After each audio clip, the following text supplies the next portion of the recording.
అందరికీ నమస్కారం. నేను శిరీష. ముందుగా అందరికీ శ్రీ పరాభవనామ సంవత్సర ఉగాది శుభాకాంక్షలు. ప్రస్తుతం మనతో పాటు ఉన్నారు ప్రముఖ ఆధ్యాత్మికవేత్త జ్యోతిష్య పండితులు రవిశంకర్ శర్మ గారు. గురుగారితో మాట్లాడదాం. నమస్కారం గురు. నమస్తే అండి. గురుగారు, ముందుగా మీకు ఉగాది శుభాకాంక్షలు అండి. యూట్యూబ్ ఛానల్ ప్రేక్షకులకి మరియు మీకు ఈ యొక్క శ్రీ పరాభవనామ సంవత్సర శుభాకాంక్షలు. మీ అందరి మనసులో ఉండేటువంటి కోరికలు ఈ యొక్క రాబోతున్నటువంటి పరాభవనామ సంవత్సరంలో మనస్ఫూర్తిగా నెరవేరాలని చెప్పి కోరుకుంటున్నాను. గురుగారు, ముఖ్యంగా ఈ సంవత్సరం స్టార్ట్ అయిందంటే ప్రతి ఒక్కరు తమ జాతకం పట్ల ఎలా ఉంటుంది, ఎలాంటి జాగ్రత్తలు తీసుకోవాలి, ఎలా అభివృద్ధి ఉంటుందని ప్రతి ఒక్కరు కోరుకుంటారు. సో ముఖ్యంగా చూసుకుంటే ద్వాదశ రాశిలో అయిన కర్కాటక రాశి వారికి ఎలా ఉండబోతుంది అంటారు, ఎలాంటి జాగ్రత్తలు తీసుకోవచ్చు అంటారు, నవగ్రహాల ప్రభావం ఈ సంవత్సరం ఈ రాశి వారికి ఎలా ఉంటుందంటారు? తప్పకుండా కర్కాటక రాశి వారికి ముందుగా ఎవరైనా సరే కొత్త సంవత్సరం వస్తుంది అంటే ఆదాయ వ్యయాలు, రాజ్యపూజ్య అవమానాలు అనేవి చూసుకుంటూ ఉంటారు. ఈ సంవత్సరం కర్కాటక రాశి వారికి వచ్చినప్పటికీ మనం చూసినట్లయితే ఆదాయం 2గాను, అదేవిధంగా వ్యయం 11గాను ఉంది. అదేవిధంగా రాజ్యపూజ్యం 4గాను, అవమానం 7గాను ఉంది. ఈ సంవత్సరం ఈ రాశిలో ఉండేటువంటి వారికి మనం ఓవరాల్గా చూసుకున్నట్లయితే ఫస్ట్ హాఫ్లో సానుకూలమైనటువంటి ఫలితాల కన్నా కూడా సెకండ్ హాఫ్లో అంటే ఫస్ట్ హాఫ్లోనే జూన్ తర్వాత నుంచి బాగా అనుకూలంగా ఉంటుంది. ఫస్ట్ హాఫ్లో జూన్ తర్వాత జన్మరాశిలోకి గురు సంచారం జరుగుతున్నది అన్నమాట.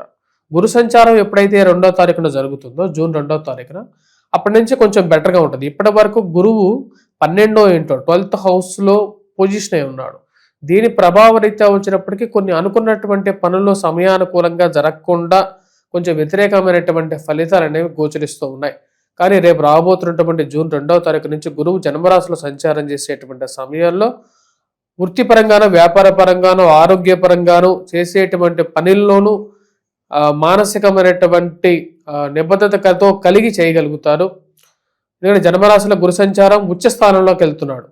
తద్వారా వచ్చినప్పటికీ ఈ రాశిలో ఉండేటువంటి వారికి ముఖ్యంగా ఆరోగ్యపరంగా అనుకూలంగా ఉంటుంది, విద్యార్థులకు అనుకూలంగా ఉంటుంది, విద్యా సంస్థల్లో పనిచేసేటువంటి వారికి, మరియు అదేవిధంగా గృహ సంబంధితమైన, వాహన సంబంధితమైన విషయాలు, పుస్తక సంబంధితమైన విషయాలు, పుస్తక ముద్రణ రంగం కానీ, ప్రింటింగ్ అండ్ ఎలక్ట్రానికల్ మీడియాలో పనిచేసేటువంటి వారికి కానీ అనుకూలత అనేది ఎక్కువగా ఉంటుంది.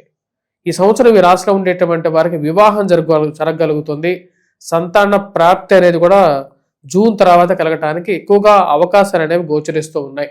గురువు జన్మరాశిలో సంచారం చేస్తున్నప్పుడు దానికి పంచమ దృష్టి, భాగ్య దృష్టి ఉంది. అంటే స్త్రీలకి సంతానం ప్రాప్తి, అదేవిధంగా సుమంగళి యోగం అనేది పొందగలుగుతారు, సుమంగళి తత్వాన్ని పొందగలుగుతారు. తద్వారా వచ్చినప్పటికీ రాశిలో ఉండేటువంటి వారికి అనుకూలంగా ఉంటుంది. ఈ రాశిలో ఉండేటువంటి వారికి ఫస్ట్ హాఫ్లో ఇవన్నీ జరగడానికి ఎక్కువగా అనుకూలత అనేది గోచరిస్తున్నది. కానీ కొన్ని సమయాల్లో ఈ రాశిలో ఉండేటువంటి వారికి జరగాల్సినటువంటి కార్యాలు డిలే అవటం కూడా జరగడానికి అవకాశం అనేది గోచరిస్తూ ఉన్నది.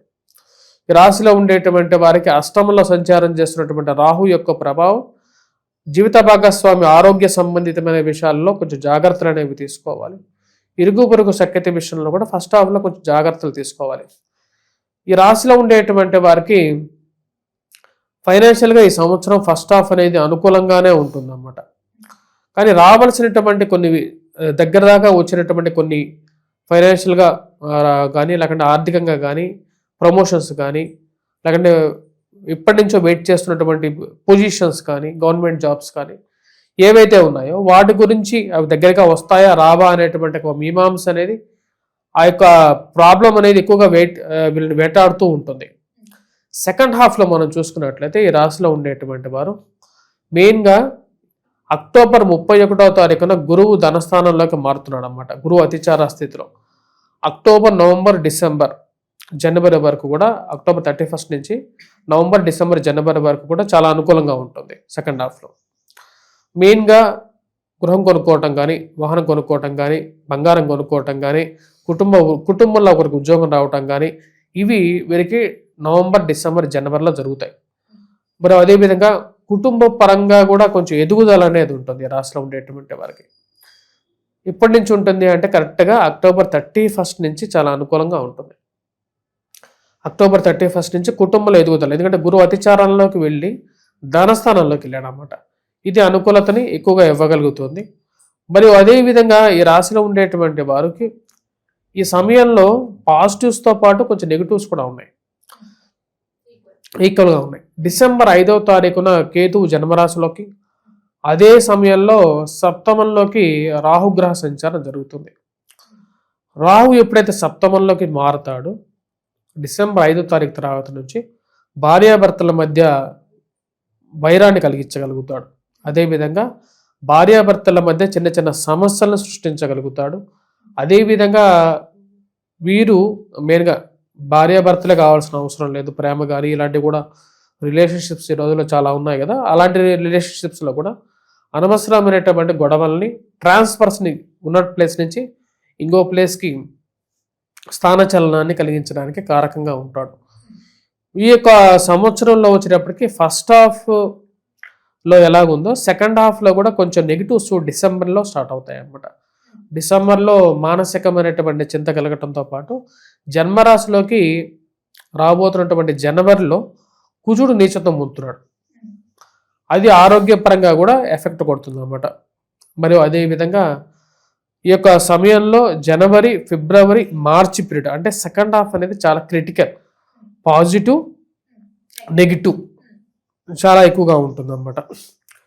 సో ఎప్పుడైతే కుజుడు నీచత్వం పొంది స్తంభన జరుగుతుంది, ఆ సమయంలో జనవరి నెలలో ఈ రాశిలో ఉండేటువంటి వారు అత్యధికమైనటువంటి జాగ్రత్తలు తీసుకోవాలి.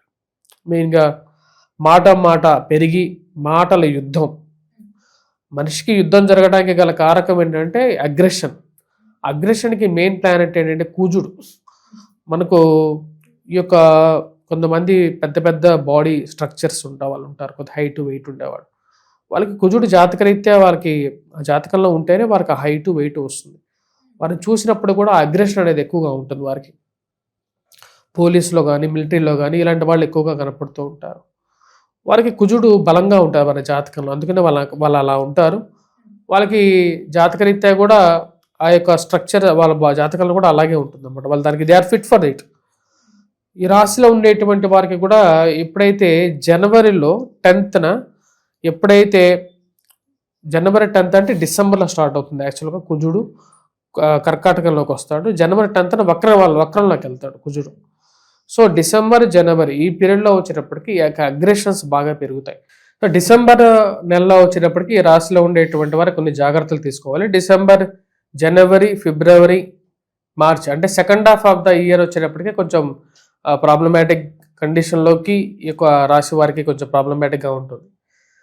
మరియు అదేవిధంగా ఈ రాశిలో ఉండేటువంటి వారు సెకండ్ హాఫ్లో మెయిన్గా ఇన్వెస్ట్మెంట్స్ పరంగా కొంచెం జాగ్రత్తలు తీసుకోవాలి. రాజకీయ పరంగా ఎదుగుదల ఏదైతే ఉన్నారో వాళ్ళు ఎక్స్పెక్ట్ చేస్తున్నారో వాటిలో కొంచెం పాజిటివ్నెస్ అనేది ఫస్ట్ హాఫ్లో మీరు పొందగలుగుతారు. అంటే సెకండ్ హాఫ్లో ఎక్కువ జాగ్రత్తలు, ఫస్ట్ హాఫ్లో పాజిటివ్నెస్ అనేది ఉంటుంది ఈ రాశిలో ఉండేటువంటి వారికి. గురుగారు, ముఖ్యంగా మరి ఈ కర్కాటక రాశి వాళ్ళు ఏదైనా కొత్తగా బిజినెస్ స్టార్ట్ చేద్దాం అనుకుంటే ఈ సంవత్సరం కలిసి వస్తుందంటారా? ఈ రాశిలో ఉండేటువంటి వారికి మెయిన్గా కొత్త బిజినెస్ అనేది ఫస్ట్ హాఫ్లో పాసిబిలిటీ అనేది ఎక్కువగా ఉంటుంది. సెకండ్ హాఫ్లో ఉంటుంది, కాకపోతే ఫైటింగ్ ఎక్కువ ఉంటుంది. చేసేటువంటి పనిలో వచ్చేటప్పటికి వీరు ఎక్కువగా కష్టపడాల్సినటువంటి పరిస్థితి ఎదురవుతుంటుంది. కాబట్టి మెయిన్గా కొత్తవి స్టార్ట్ చేయటానికి సెకండ్ హాఫ్లో ఆలోచించి వెళ్ళాలి. వ్యక్తిగత జాతకంలో అనుకూలంగా ఉంటే వాళ్ళు ముందుకు వెళ్ళచ్చు. అదేవిధంగా వచ్చేటప్పటికి ఈ రాశిలో ఉండేటువంటి వారు మెయిన్గా సెకండ్ హాఫ్లో కుటుంబ సంబంధ బాంధవ్యాలు, ఫ్యామిలీ రిలేషన్షిప్స్, అదేవిధంగా అప్పులు చేయటం కానీ అప్పులు ఇవ్వటం కానీ ఇలాంటి విషయాల్లో జాగ్రత్తగా ఉండాలి. కుటుంబ వాతావరణం ఎలా ఉంటుందంటారు? కుటుంబ వాతావరణంలో సెకండ్ హాఫ్లో కొంచెం ప్రాబ్లమాటిక్ కండిషన్లోకి వస్తుంది.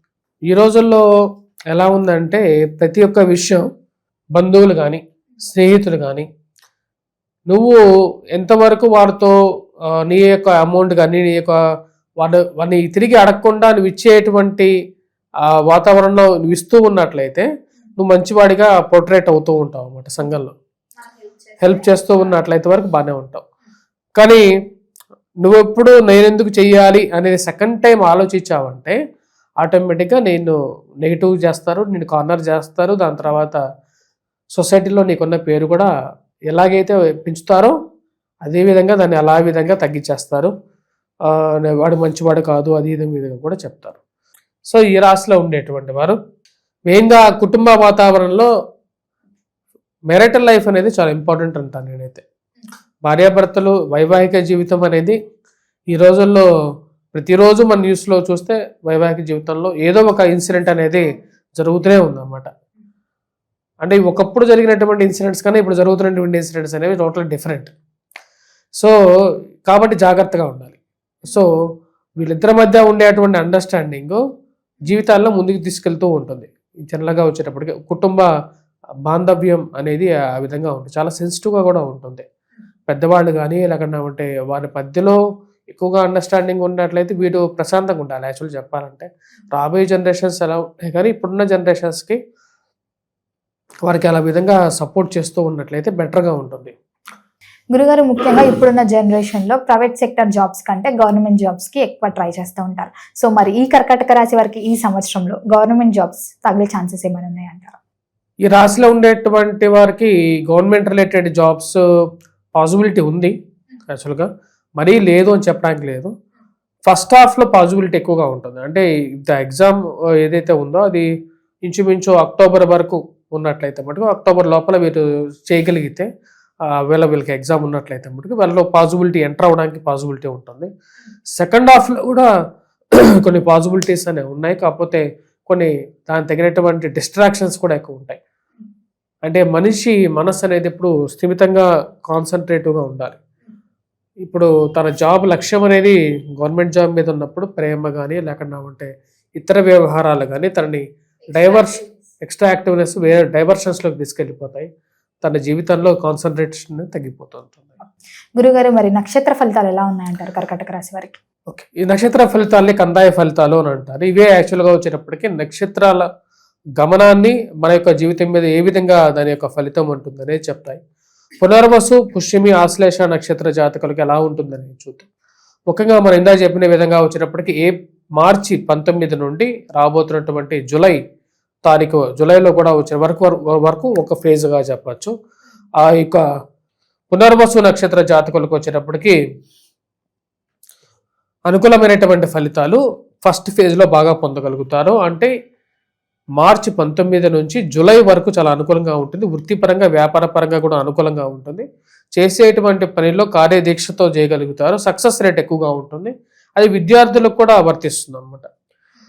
తర్వాత వచ్చేటప్పటికి జూలై నుంచి అంటే ఆగస్టు, సెప్టెంబర్, అక్టోబర్, నవంబర్ వరకు ఈ 4 monthsలో వచ్చేటప్పటికి నిష్ఫలితంగా ఉంటుంది. చేయాల్సినటువంటి పని గురించి సక్సెస్ గురించి ఎక్కువగా తాపత్రయం పడాల్సినటువంటి పరిస్థితి, 1కి 4 సార్లు చేయాల్సినటువంటి పరిస్థితి అనేది ఉంటుంది.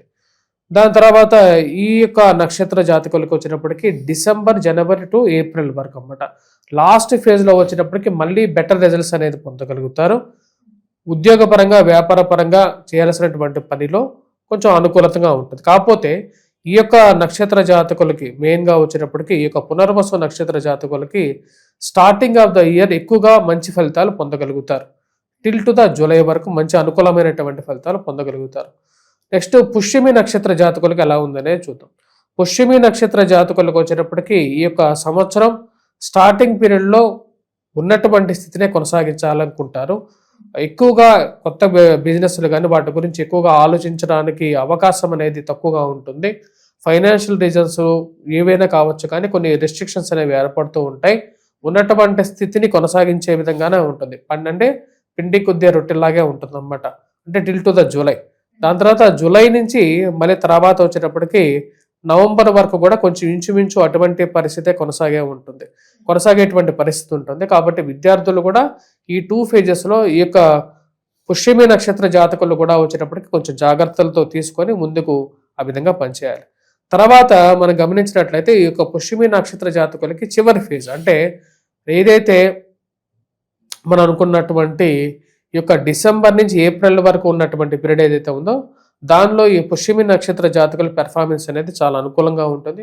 వృత్తిపరంగా వ్యాపారపరంగా అనుకూలంగా ఉంటుంది. వివాహ ప్రయత్నాల్లో కూడా అనుకూలంగా ఉండటం, కుటుంబంలో ఒకరికి ఉద్యోగం రావటం కానీ కొంచెం ప్రశాంతమైనటువంటి జీవితంలోకి వెళ్ళగలుగుతారు. ఫస్ట్ 2 halves బాగాలేకపోయినప్పటికీ కూడా చివరిలో రాబోతున్నటువంటి డిసెంబర్ నుంచి ఏప్రిల్ వరకు కూడా మంచి ఫలితాలు అనేది పొందగలుగుతారు.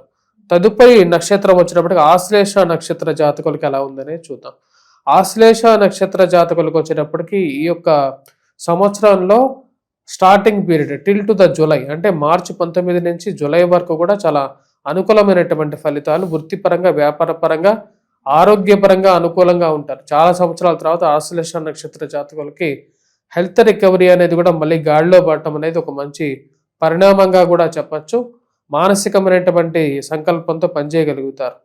దాని తర్వాత ఆగస్టు నుంచి డిసెంబర్ వరకు, నవంబర్ వరకు కూడా వచ్చేటప్పటికి కొంచెం మధ్యస్థమైనటువంటి ఫలితాలతో వ్యాపార పరంగా కూడా కొంచెం రాణించగలుగుతారు.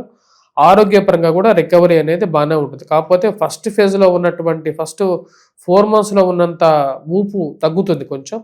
చివరిగా వచ్చేటప్పటికి, చివరిగా చెప్పాలి అంటే డిసెంబర్ నుంచి కొంచెం మధ్యస్థమైనటువంటి ఫలితాలు, పిండి కొద్దీ రొట్టె అనే విధంగా వీరి యొక్క ఫలితాలు అనేవి కొంచెం తగ్గుతూ వస్తాయి అన్నమాట. అంటే స్టార్టింగ్ ఆఫ్ ద ఇయర్లో ఆశ్లేష నక్షత్ర జాతకులకి ఎలాగైతే మంచి ఫలితాలు ఉన్నాయో, ఇయర్ ఎండింగ్లో వచ్చేటప్పటికి ఫలితాలు తగ్గుతూ వస్తాయి. కాకపోతే ఈ రాశిలో ఆశ్లేష నక్షత్ర జాతకులు, పుష్యమి నక్షత్ర జాతకులకి, పునర్వసు నక్షత్ర జాతకులు కూడా బాగానే ఉంది. కంపేరిటివ్గా గత సంవత్సరంతో పోల్చుకుంటే ఈ సంవత్సరం ఈ నక్షత్ర జాతకులకు, ఈ యొక్క రాశి వారికి కూడా అనుకూలమైనటువంటి ఫలితాలుగానే చెప్పచ్చు. గురుగారు, మరి ముఖ్యంగా ఈ సంవత్సరం అంతా కలిసి రావాలంటే ఏ దైవాన్ని పూజించమంటారు? ఎలాంటి పరిహారాలు చేసుకోవచ్చు అంటారు? కర్కాటక రాశి వారికి వచ్చేటప్పటికి, ముఖ్యంగా వచ్చేటప్పటికి కొన్ని సమస్యలలో సంవత్సర ప్రథమంలో ఈ రాశిలో ఉండేటువంటి వారు పూజించాల్సినది దుర్గాదేవిని పూజించాలి. దుర్గాదేవిని పూజించడం, దుర్గా స్తోత్రం చేసుకోవడం, కుంకుమార్చన చేసుకోవటం అనేది అనుకూలమైనటువంటి ఫలితాలు ఇవ్వగలుగుతుంది. వాటితో పాటు ఈ రాశిలో ఉండేటువంటి వారు మేధా దక్షిణామూర్తి శ్లోకాన్ని పఠించాలి. గురువు యొక్క స్థితి అంత సానుకూలంగా లేదు. ఈ రాశిలో ఉండేటువంటి వారు పుష్యరాగాన్ని పెట్టుకుంటే అనుకూలంగా ఉంటుంది. గురువు యొక్క అనుకూలత అనేది ఈ రాశిలో ఉండేటువంటి వారిని ముందుకు పంపించగలుగుతుంది. ఈ యొక్క సంవత్సరం ఈ రాశిలో ఉండేటువంటి వారు కాంబినేషన్ బిజినెస్, అంటే ఏ బిజినెస్ అయితే పార్ట్నర్షిప్లో చేస్తారో ఆ బిజినెస్ చేయకుండా ఉండడం మంచిది.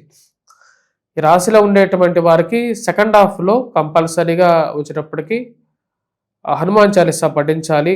అదేవిధంగా సుబ్రహ్మణ్యేశ్వర స్వామి ఆరాధన చేసుకోవటం అనేది కూడా మంచి ఫలితాన్ని కూడా ఇవ్వగలుగుతుంది. అదేవిధంగా మేధ దక్షిణామూర్తి శ్లోకాన్ని కూడా పఠిస్తే అనుకూలమైనటువంటి ఫలితాలు పొందగలుగుతారు. గురుగారు, మొత్తం మీద ఈ సంవత్సరం కర్కాటక రాశి వారికి ఎలా ఉండబోతుంది, ఎలాంటి జాగ్రత్తలు తీసుకోవాలో తెలియజేసినందుకు ధన్యవాదాలు.